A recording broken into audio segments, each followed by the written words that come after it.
representant de l'Estat d'Israel a Barcelona i a Catalunya, vull donar les gràcies a les 4 comunitats jueves de Barcelona que han organitzat aquest acte. A la comunitat israelita de Barcelona, a la comunitat jueva progressista Bet Shalom, a la comunitat jueva Atit i a Jabal Lugavitch, i a tots vosaltres per estar avui aquí donant testimoni de la lluita per la llibertat i el dret a ser diferent, contra el racisme, la xenofòbia i l'antisemitisme.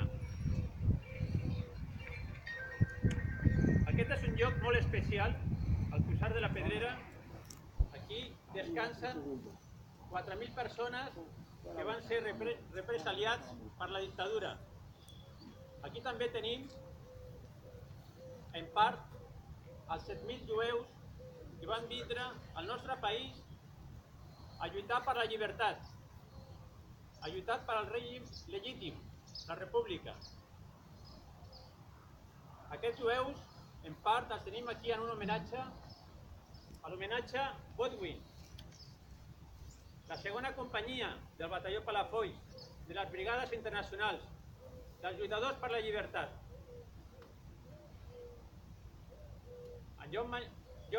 Això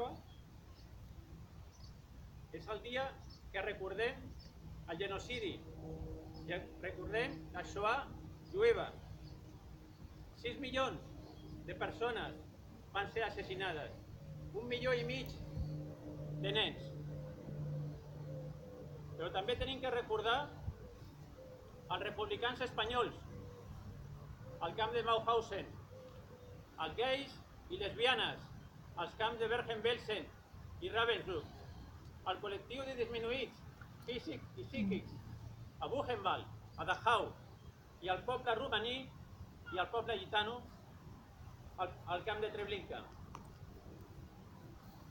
Els supervivents de la Shoah van formar part dels fundadors de l'Estat d'Israel. Un estat de dret, un estat on conviuen àrabs, jueus, beduïns, drusos i una societat plural on es respecta les diversitats de raça, d'orientació sexual i de religió. Tel Aviv és l'única ciutat d'Orient Mitjà que és gay friendly. Avui en dia ens trobem en un ressorgiment del mil·lenari antisemitisme, el més ranci, el més antic, però és polièdric, agafa noves formes. Ja no és antisemitisme, ara és anti-Israel, antisionisme, boicot a Israel. Que no es enganyin, és el mateix, és antisemitisme. Es trobaran en les armes de la paraula, de la negociació, del diàleg, per fer front a aquesta ofensiva. Que no converteixin a les víctimes en botxins i els botxins en víctimes. Moltes gràcies.